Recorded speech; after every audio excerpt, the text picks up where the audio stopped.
фармони президенти ҷумҳурии тоҷикистон дар бораи ба эҳтиёт рухсат додани хизматчиёни ҳарбие ки муҳлати муқарраргардидаи хизмати ҳарбиро адо намуданд ва даъвати навбатии шаҳрвандони солҳои таваллуди 1999-2008 ҷумҳурии тоҷикистон ба хизмати ҳарбӣ.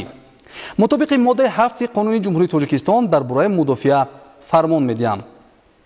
хизматчиёни ҳарбие ки муҳлати муқарраргардидаи хизмати ҳарбиро адо намуданд моҳҳои апрел-майи соли 2026 аз сафи қувваҳои мусаллаҳи ҷумҳурии тоҷикистон, қушунҳои сарҳадии кумитаи давлатии амнияти миллии ҷумҳурии тоҷикистон, гвардияи миллии ҷумҳурии тоҷикистон, қушунҳои дохилии вазорати корҳои дохилии ҷумҳурии тоҷикистон, қушунҳои мудофиаи граждании кумитаи ҳолатҳои фавқулода ва мудофиаи гражданӣ назди ҳукумати ҷумҳурии тоҷикистон, бригадаи постбоникунандаи сарраёсати иҷрои ҷазои ҷиноятии вазорати адлияи ҷумҳурии тоҷикистон, батальони кишоварзии агентии таъминоти амволи махсуси назди ҳукумати ҷумҳурии тоҷикистон ба эҳтиёт рухсат дода шаванд.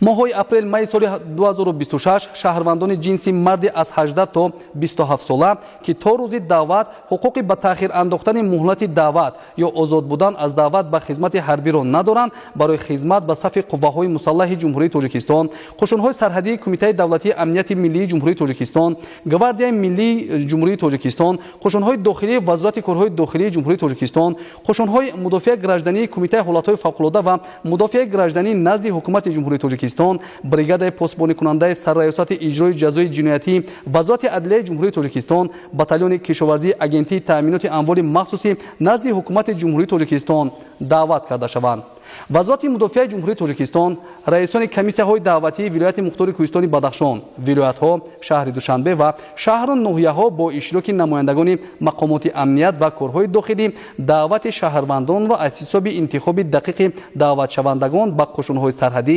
гвардияи миллӣ ва қисмҳои ҳарбии таъиноти махсус бо дар назардошти хусусиятҳои хоси хизмат дар ин воҳидҳо ва дар навбати аввал пуррагардонии онҳо амалӣ намоянд. раисони шаҳру ноҳияҳо якҷо бо комиссариатҳои ҳарбӣ бо мақсади амалӣ намудани муқаррароти моддаи 34 қонуни ҷумҳурии тоҷикистон дар бораи ӯҳдадории ҳарбӣ ва хизмати ҳарбӣ даъвати муташаккилонаи шаҳрвандонро ба хизмати ҳарбӣ бо дарки масъулият ба роҳ монанд. вазорати фарҳанги ҷумҳурии тоҷикистон, кумитаи кор бо ҷавонон ва варзиши назди ҳукумати ҷумҳурии тоҷикистон, кумитаи телевизион ва радиои назди ҳукумати ҷумҳурии тоҷикистон омодагӣ ба рафти даъвати шаҳрвандонро ба хизмати ҳарбӣ ба таври васеъ инъикос намуда, хизмати ҳарбиро ҳамчун вазифаи муқаддаси ҳар як шаҳрванди ҷумҳурии тоҷикистон тарғиб намоянд.